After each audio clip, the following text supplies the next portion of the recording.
What's up, everybody? Welcome to season 3, episode 2 of SIDE CHATZ, Female Founders Edition. Last week we had Yuying on the show. We had a great time in the ice bath, understanding about her startup. This week we have a new guest, another female founder.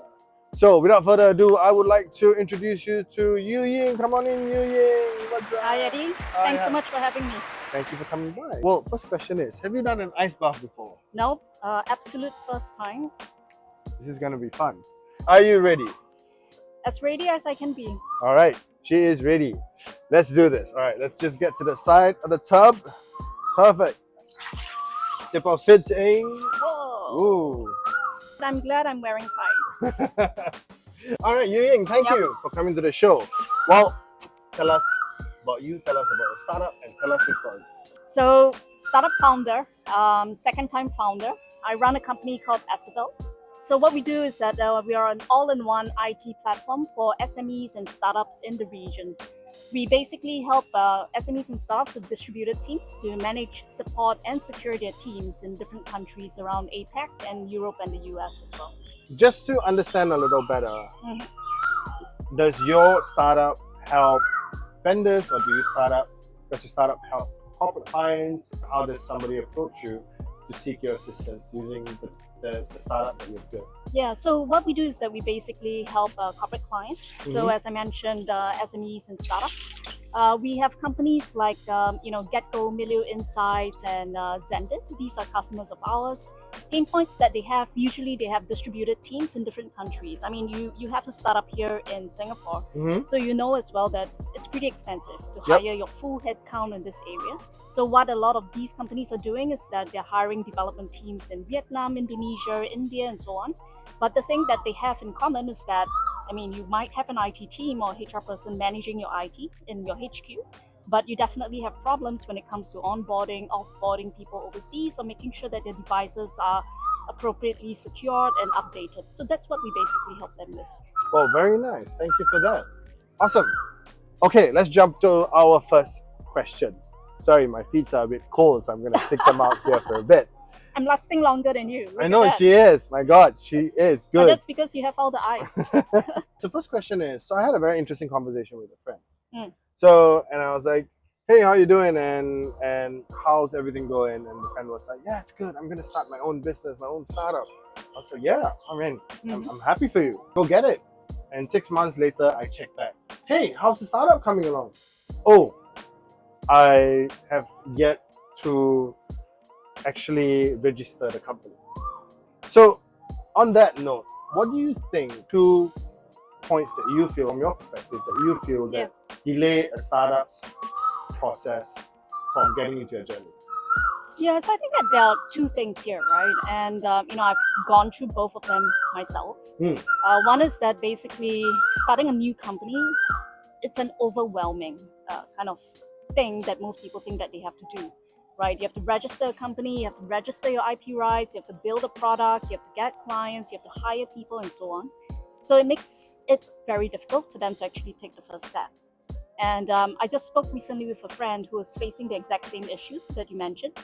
And what I was advising her to do, and what I did myself, for my company, was that I just started with a PDF, right, which I circulated among various people whom I knew. And it was only when they actually expressed interest that I went ahead to register the company and actually provided the services.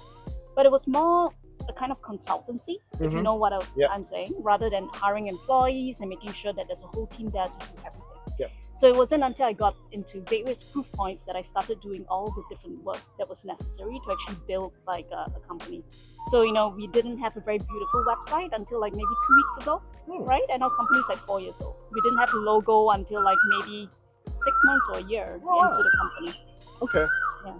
Very interesting. Well, thank you so much for that. You are knee deep in. I am not in. Now, before we go on to our second question, we will usually submerge half of our body, 50%. So you can choose to sit in, or you can choose to kneel, which I will try to today. Oh my God. Okay. Every time. Whoa, you sacrifice a lot for this podcast. I do. She's more calmer than me. Good. Next question is, creating a plan is easy. Mhm. Starting the plan is easy. But sticking to the plan, it's a challenge. On that aspect, what do you think are two telltale signs or pointers that will lead to a startup or entrepreneur's end of their journey? I think a definite telltale sign is when they are not responding to customers' requests, right? So that is something that I That's a good one. learned, which is actually extremely important to do. You have to remain close to the customers, you have to be talking to the customers, and you have to respond to the customers, not just in terms of what you're doing for customer support, but also in terms of like product as well. So I think once they start getting divorced from the realities of what their customers want, that is usually the beginning of the end for them. Right? Agreed, 100%. Maybe the second thing is when the founder himself or herself gets, to be more doing the trappings of like what being a founder is about. So instead of actually going in, doing the product, talking to customers, providing support, and doing sales, they are doing like a circuit trip, like speaking tours and all that instead. I feel that is a bit divorced from the reality of what building a real business is actually about. Agreed. Thank you for that, Yuying. We have come to the SIDE Chat tradition. So last week we had Jing, and Jing left you a question. Yes. So basically her question to you was, if you had a magic wand, yes, and you could change one thing in the world tomorrow, what would it be and why? So that was a tough question, I think that's a tough question because there's so many things I feel could be changed in the world. But if I could venture one thing, I think that is that I would like people to understand each other better. And I feel that, looking at what's happening geopolitically and with all the incidents that's happening around the world, this is something that it's not happening in sufficient quantities. If people did understand each other better, we'll have less of these problems happening. 100%.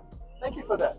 All right, we'll come to the end of our show with, again, you leaving a question for the next founder. What would that be? So my question would be, if you could have one magic power, right? So X-Men kind of magic power, Avenger kind of magic power, what would it be? And what would you use it for? Awesome. Next founder, stay tuned. Thank you so much, Yuying, for coming to the show. Thanks, Yeti. You've been amazing. With that, we're going to wrap up our episode 2 of Female Founder Edition. See you guys next week.